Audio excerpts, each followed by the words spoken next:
Grabando.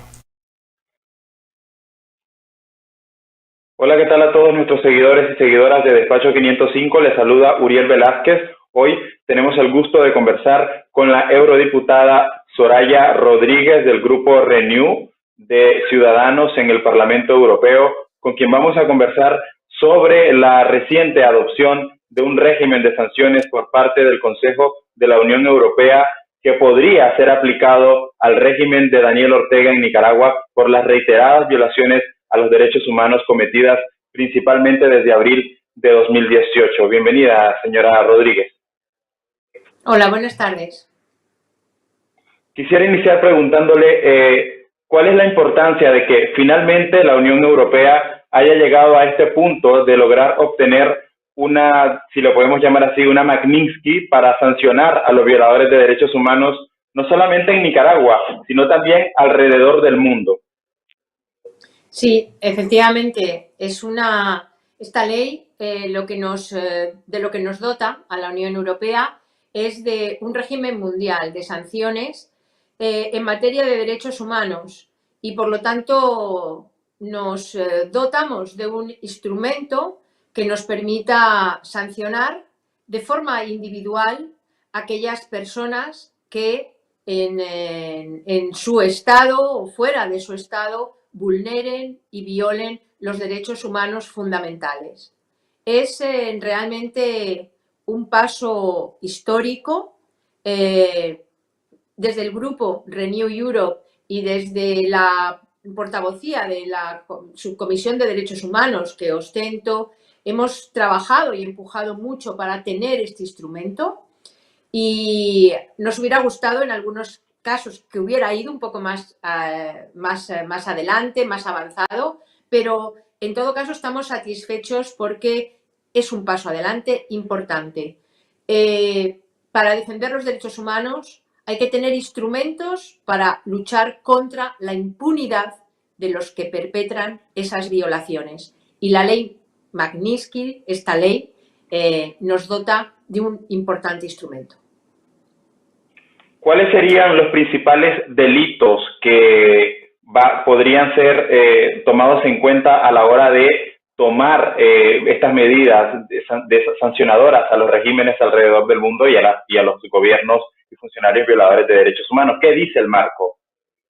El respeto de la dignidad humana, la libertad, la democracia, la igualdad y el Estado de Derecho y los derechos humanos constituyen la base de la acción exterior de la Unión Europea.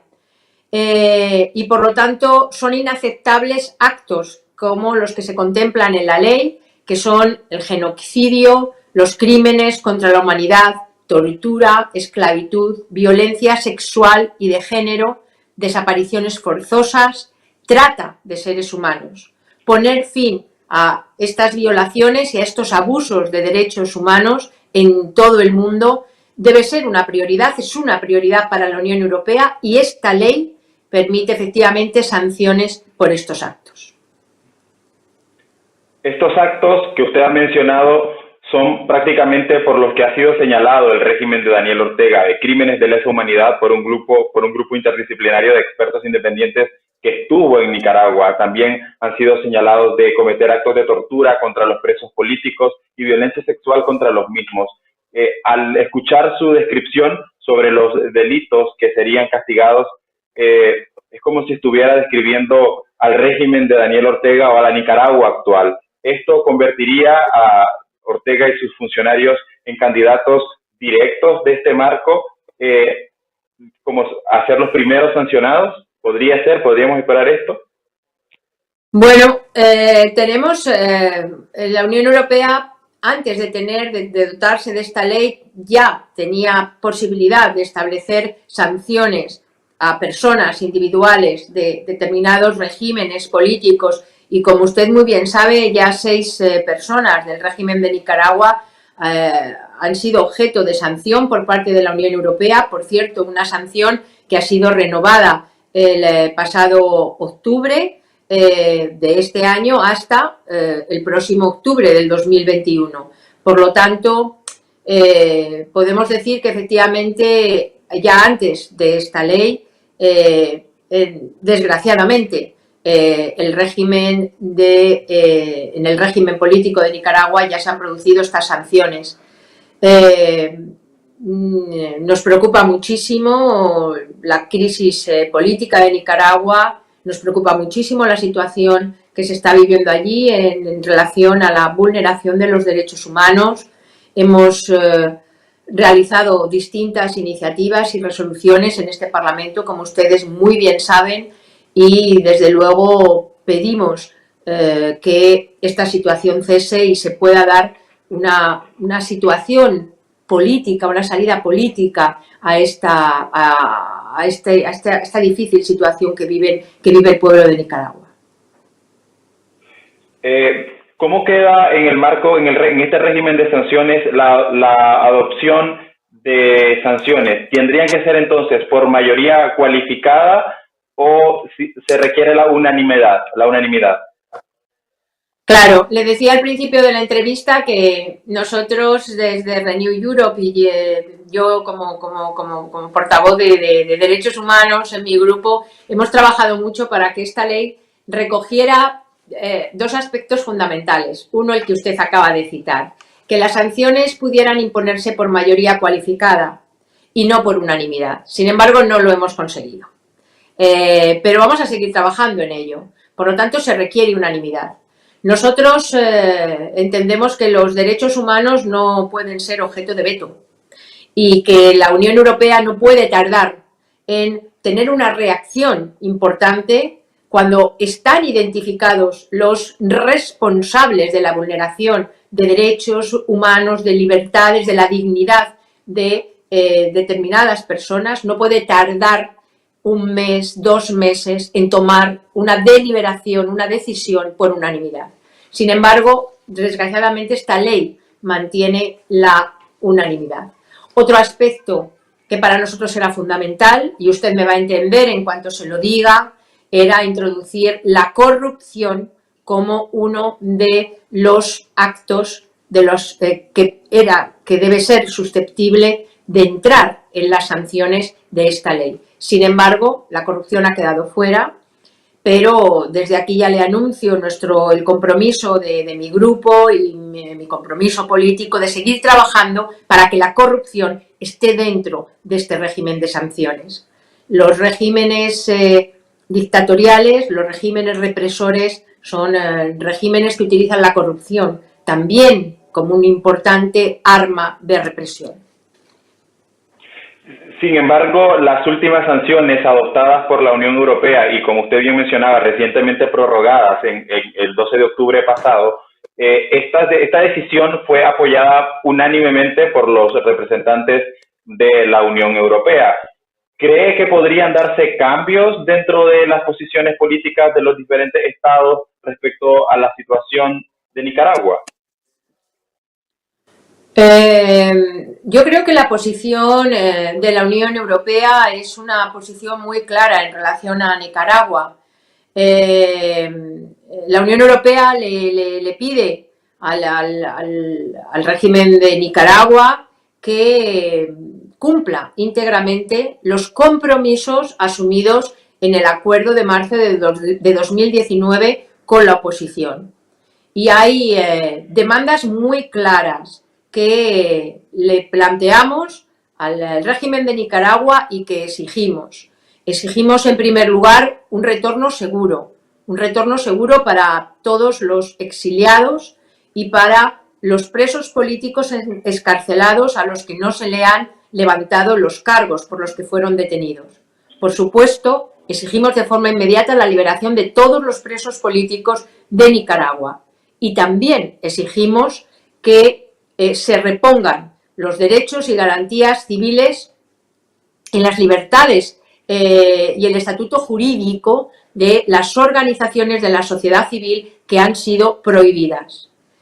Pedimos que el gobierno de Nicaragua, el régimen de Nicaragua, coopere de forma plena con los organismos internacionales de derechos humanos y pedimos el regreso a Nicaragua de dichos organismos. Es necesario que regrese la oficina del Alto Comisionado de Derechos Humanos de Naciones Unidas y la Comisión Interamericana de Derechos Humanos.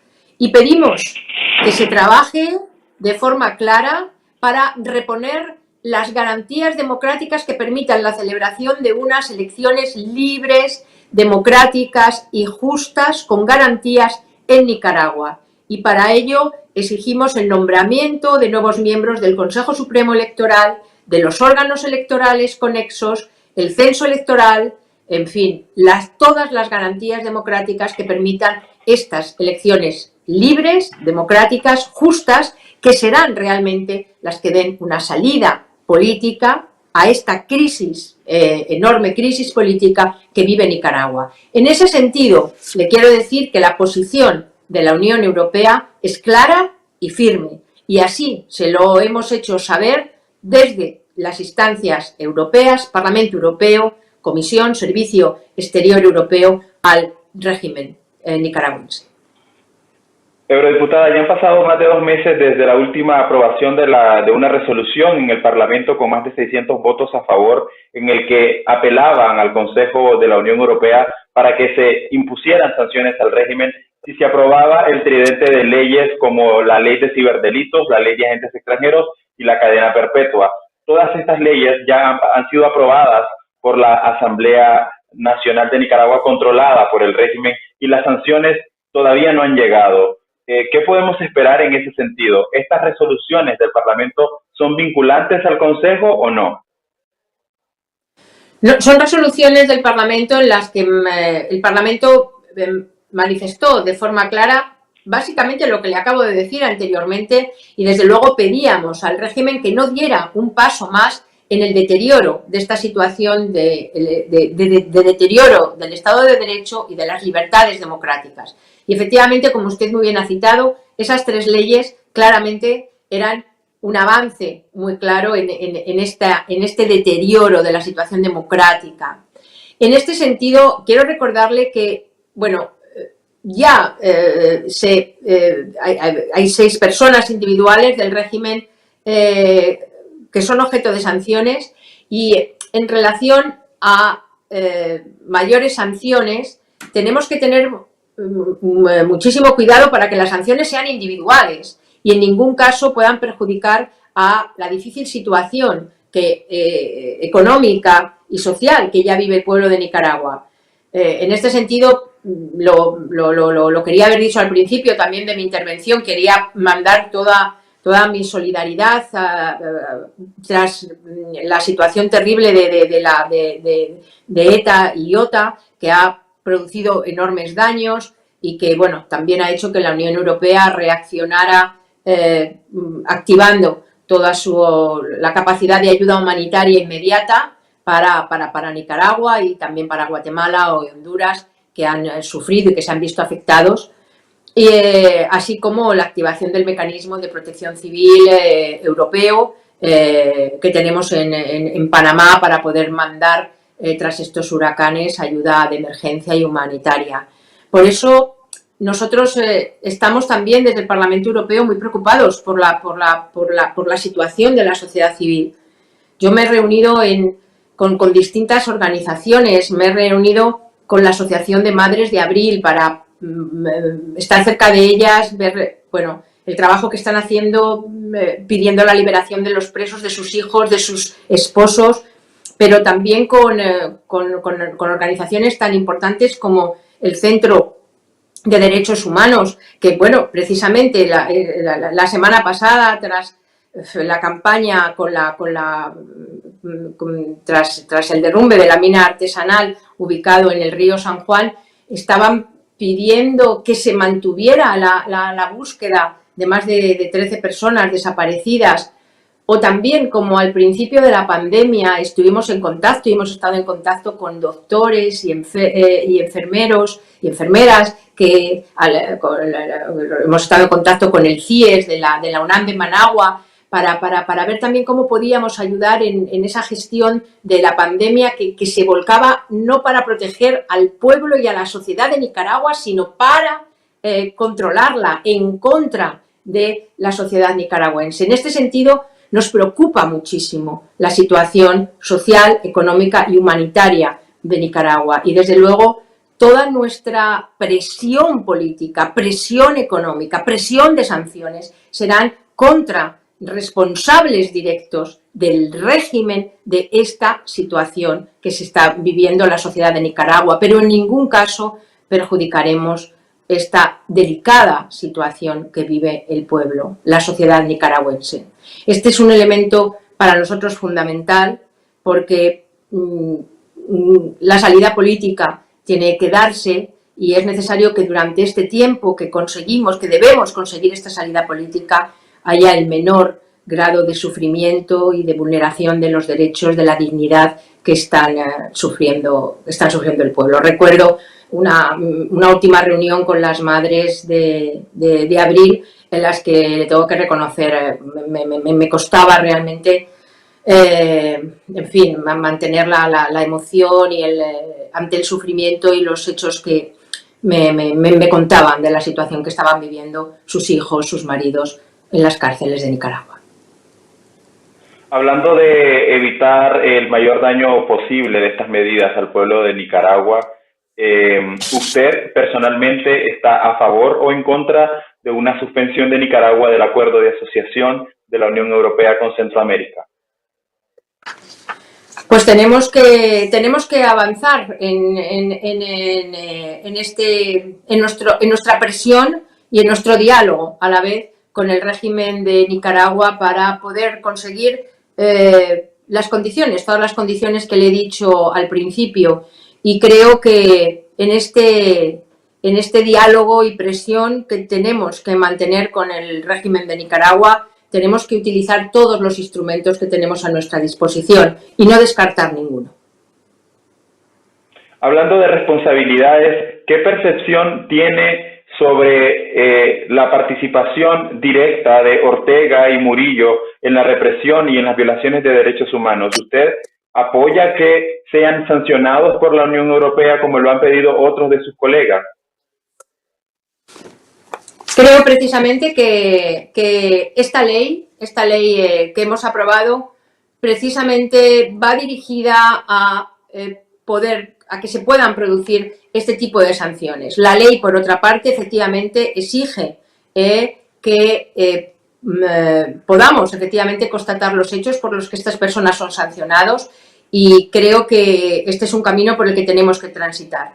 Hay una responsabilidad claramente del régimen de Nicaragua en lo que está pasando en Nicaragua y el máximo responsable directo efectivamente es el presidente Ortega. Eso es claro. Eso es claro. Ahora, ¿qué posibilidades hay por ahora de un nuevo debate de la situación de Nicaragua en el Parlamento Europeo? Pues mire, le puedo decir que Nicaragua va a estar presente en debates del Parlamento Europeo porque estamos muy comprometidos con esta situación. Y después de la resolución en el Pleno a la que usted ha hecho referencia, precisamente en relación a las leyes en la que pedimos al régimen que no aprobara determinadas leyes y una resolución del Parlamento, hubo una audición, una sesión, toda ella dedicada a Nicaragua en la Comisión de Asuntos Exteriores, en la Subcomisión de Derechos Humanos, en la que tuvimos la posibilidad de hablar con muchas organizaciones que trabajan en la defensa de los derechos humanos y de la democracia en el Parlamento Europeo. Y yo le digo desde aquí que hay un compromiso muy importante para seguir manteniendo este debate vivo en la agenda política del Parlamento. En este sentido, iremos dando pasos para el próximo año y mantendremos la situación de Nicaragua en la agenda política del Parlamento Europeo. En este último año hemos visto bastante presión de parte del Parlamento Europeo al régimen de Nicaragua, pero ¿cómo valora, por ejemplo, las labores que ha hecho o el papel que ha desempeñado en esta crisis el señor Borrell como alto representante de Exteriores de la Unión Europea? ¿Cree que puede hacer más todavía o está haciendo lo suficiente? Bueno, yo creo que la Unión Europea, el Servicio de Acción Exterior de la Unión Europea, cuya máxima responsabilidad efectivamente es el alto representante, el señor Borrell, está ciertamente comprometido con la búsqueda de una solución pacífica, de una salida política, perdón, a la crisis de Nicaragua. Y creo realmente que está desde el Servicio de Acción Exterior que dirige haciendo todo lo que puede, todos los esfuerzos por conseguirla. Y tengo además la convicción de que está comprometido personalmente con ello y que seguirá trabajando hasta conseguirlo junto con el Parlamento Europeo. Por lo tanto, sí, creo que hay una actuación correcta, una actuación firme, que hay un compromiso compartido entre la Comisión y el Parlamento en buscar esta salida política a la crisis de Nicaragua y en proteger a la sociedad de Nicaragua y en defender sus derechos y libertades. Y ser también, como lo estamos siendo desde el Parlamento Europeo, un altavoz de la denuncia de esta situación y del apoyo a todos los grupos y a la sociedad civil nicaragüense que está trabajando, defendiendo y luchando por la democracia en su país. A propósito, para ir finalizando, de las elecciones en Venezuela que han sido desconocidas por la Unión Europea, si en Nicaragua el próximo año que están previstas las elecciones generales no se prestan las condiciones necesarias para un proceso electoral limpio, transparente, ¿podríamos esperar este tipo de reacciones de parte de la Unión Europea también? Vamos a trabajar para, como le dije antes en mi anterior intervención, para que se puedan dar las condiciones de unas elecciones democráticas, que es realmente lo que permite una salida política a esta crisis. Pero si no se dan estas condiciones, la Unión Europea no las podrá blanquear. No blanquearemos un proceso electoral democrático si no lo es. Por eso la Unión Europea no manda una comisión electoral, de observación electoral, si no se dan unas condiciones mínimas de que hay libertad, de que va a haber unas elecciones democráticas donde la gente va a poder ir a votar y donde los partidos políticos van a poder concurrir en igualdad de condiciones. Y si esto no se da, no se puede contar con la Unión Europea para que blanquee ningún intento de un régimen dictatorial en blanquear su rostro. Por lo tanto, esto es lo que hemos hecho con Venezuela. Esto es lo que hemos hecho con Venezuela, no han sido unas elecciones democráticas, por lo tanto no pueden ser reconocidas y eso es lo que haremos, pero déjeme ser optimista, vamos a pensar que tenemos que trabajar para conseguir efectivamente que se puedan celebrar unas elecciones democráticas para que faciliten una salida política al régimen y que puedan restablecerse y restaurarse las condiciones de libertad en las que se merece vivir el pueblo y la sociedad nicaragüense. Pero no le quepa ninguna duda, no blanquearemos ningunas elecciones de un régimen dictatorial. Hablando de una visita de la Unión Europea a Nicaragua, ustedes como Parlamento Europeo han solicitado ya en varias ocasiones otra visita, además de la que hicieron en enero del 2019. ¿Han insistido en esta solicitud y qué respuesta han tenido? ¿Sigue siendo negativa la respuesta de Managua? Como usted muy bien sabe, con respecto a los últimos meses, la situación de la pandemia nos ha impedido realizar misiones e incluso nos ha impedido realizar observaciones electorales, donde en algunos casos solamente hemos mandado una representación técnica. Pero sí, desde el punto de vista político, nosotros hemos pedido una nueva visita a Nicaragua, queremos estar en el terreno, queremos ir allí y no le quepa la menor duda que en el momento en el que se den las condiciones sanitarias que permitan restaurar la movilidad con una cierta normalidad, seguiremos insistiendo y pidiendo que una delegación del Parlamento Europeo pueda visitar Nicaragua.